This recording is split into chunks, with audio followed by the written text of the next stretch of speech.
Sabi sa verse 9, mapalad ang mapagpayapa. O yung mayroong usok na, gagatungan mo pa. Mayroong nag-aaway ng kaibigan mo, susulsulan mo pa. Pinapaakoy mo pa yung baga. Hindi yun yung turo sa atin. Ang turo mo sa atin, pagpayapa mo yung mga nagkakaroon ng sigalot.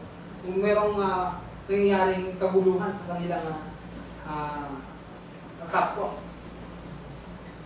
Kaya patuloy, masabi po ng ating Panginoon Espiritu, mapagpayapa kayo sapagkat tatawagin kang anak ng Diyos. Mapapalad ang pinag-uusig dahil sa katuwiran sapagkat kanila ang kaharian ng langit. Ang sabi sa 5:14, kayo ang ilaw. Tayo yung ilaw, yung binabagkit ni Brother Nahum kanina. Ang Diyos ang bibigyan ng ilaw. Ano yung ilaw?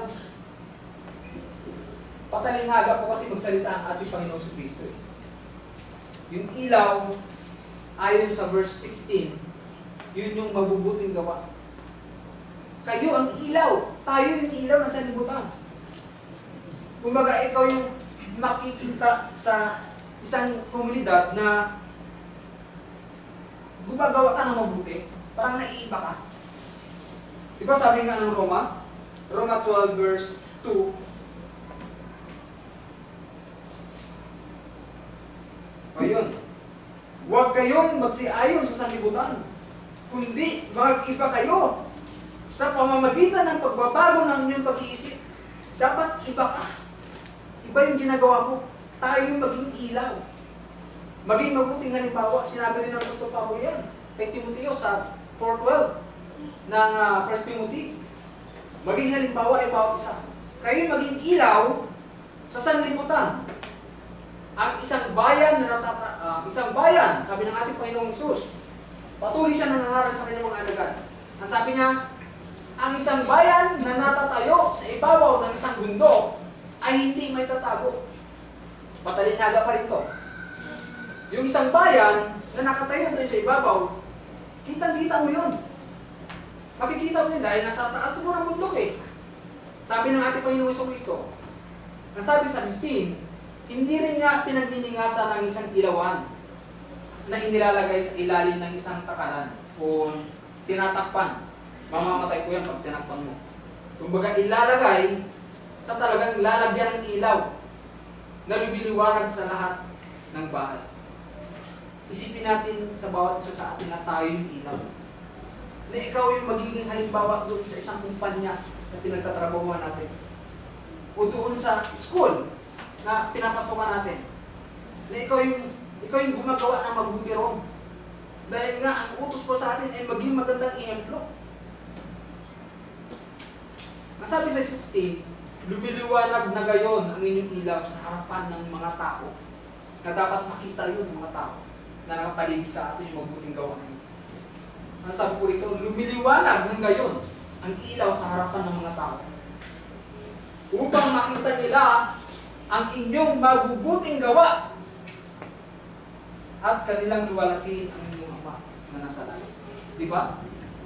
Kung naiiba ka sa mga tao, sa galaw ng mundong to, tatanungin, ano ka? Anong religion meron ka? Bakit hindi ka sumasama sa amin? Pag pumunta kami ng Padres, hindi ka sumasama. Pag pumunta kami ng mga bar, hindi ka sumasama kasi po, marami po akong mga kaibigan sa, makwento ko po saglit. Marami po akong kasamahan sa DMW na sa iba-ibang agency.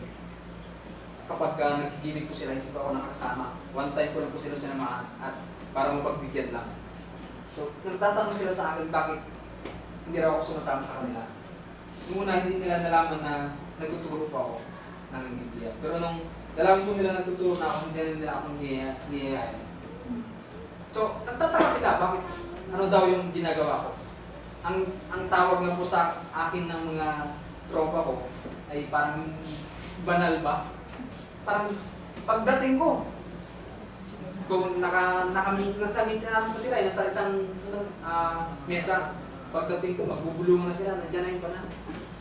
Parang tatawa na sila, sinasakyan ko lang naman po sila. So sabi ko kasi, meron po kasi utos sa amin ang Diyos na hindi namin pwedeng labagin. Na huwag kang magsiayon sa mundong ito. Na nakalagay rin yan sa Romans chapter 2, 12 verse 2, na huwag kang umayon sa mundong ito. Kung ano yung kanilang ginagawa. Alam niyo po, nung one time na sumama ako sa kanila, napakarumi pala ng mundo. Napakarumi pala ng paligid na hindi. Kumbaga, hindi ka mula sa ganung mga bagay na magugulat ka na ganun pala kadumi ang mundo natin ginagawa.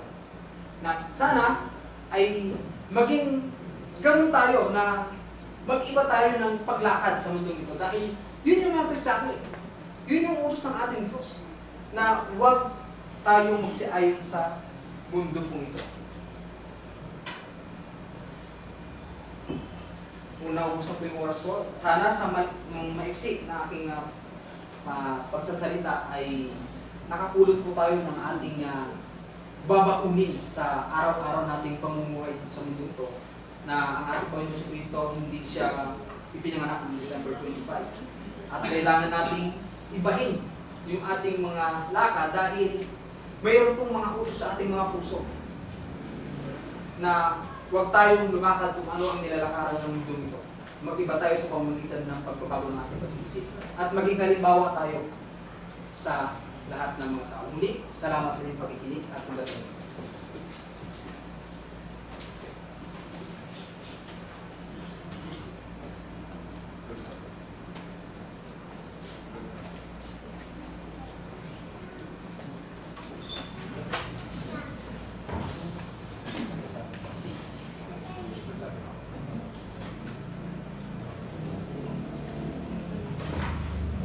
Maraming salamat po sa puro at aral na pinahagi sa atin ng Kalinawa at Brother Gibson.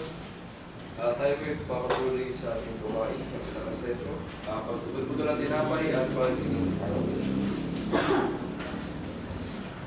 tayo po yung maulit sa page 300.